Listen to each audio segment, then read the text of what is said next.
What is up, YouTube? I have a bit of a chonker here for you. And if you've been paying attention, you know what I've been reviewing lately. And if the name doesn't give it away, I've Sharpied down here. This is the Necroharvester, which I picked up 2 of.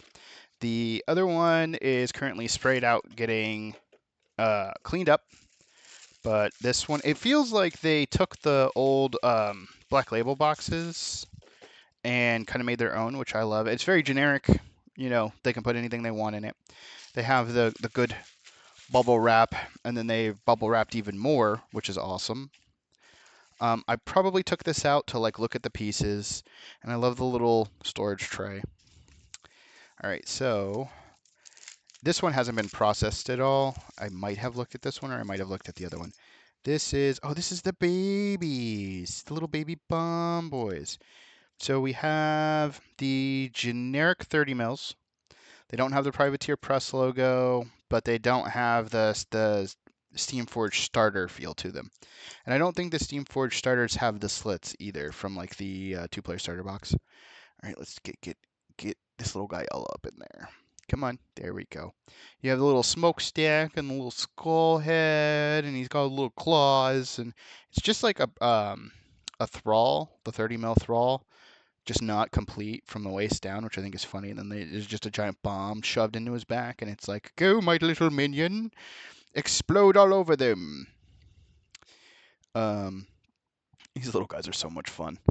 Like, you imagine that crawling at you. You're like, oh god, don't do it, man. A little bomb back. I'm both looking forward to painting them and also dreading it because of the simple fact that, well, that's not good. That looks like a broken piece. I'll have to check the other one to see if that's a broken piece, but like... Okay, future D here. This is after all the recording. I decided to grab the other corpse crawler harvester, and I did look at this one previously.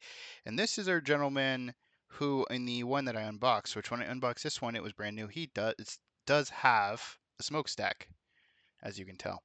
So the one that I opened on camera was opened raw. How did this not only break, but go missing? Like, you saw me dump it. You saw me go through the back. I was over here like, that's a clean break. Like, if I have the bit, I'll just glue it. Like, I don't. Where did it go? So yeah, looks like this little guy's gonna get a ticket put in. I feel bad. I'm sorry, Steamforge. I know you're probably sick of tickets from me. Oh well. I know I talked about looking at it, and I wanted to go ahead and just shoot a little like retrospective of, hey, did I actually look at it? I sure did. Okay. On that note, back to the video. That feels like there should be a smokestack there. There's nothing there, nothing rolled out. Huh. I might need to put a ticket in for that if that is a broken piece, because it definitely looks like it's a clear cut break. Because it feels like there should be another smokestack there. Which again, I've said it in the other video, I'll say it in this one. Steamforged Games customer support is amazing, so I don't foresee that being a problem. Okay, let's go into the bigger pieces. All right, cool. Making sure there's nothing there. So this is the main body, because that's the part that glues. We have dude's lovely little angry, oh, I wouldn't say angry, happy, chompy face right there. That part right there, because I've helped a friend assemble his, is what this part connects into. That part slits in there for this frontal area, which is also just full of stuff. One of these pipes also broke on shipping. And then this is the back end piece, which slits there. So there's a little round hole there where this will connect into once you slide these between, and then ta-da. Easy peasy, right? Like, they made assembly super easy for this. And then the back end piece, let's get this off. These would go there. And then this slides right in there. And you would have to clean up that little nudge right there. But there's holes here, and these easily connect. And there's like no instructions for this. This is just what I've realized being you know, intuitive just from looking at the models. It's very hard to get on camera, but inside these holes for the arms, let's see if we can do it. Probably not. No, there you can. You can kind of see the 4 in this back one. They have numbers, which helps you with read with the arm parts. Here's our 80 mil base. This is the Privateer Press OG one. They probably had a ton of these made. And then on this arm, as you can see, it has the number 3. So you would find the 3 slot, which is here, and I know that this arm goes in there once it's cleaned up. Is my little back smoke piece in here? Did I already look at this and not move that around? I guess not.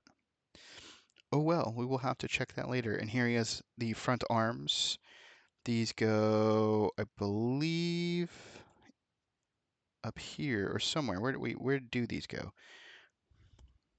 I think these go here, because these are what hold the little guy.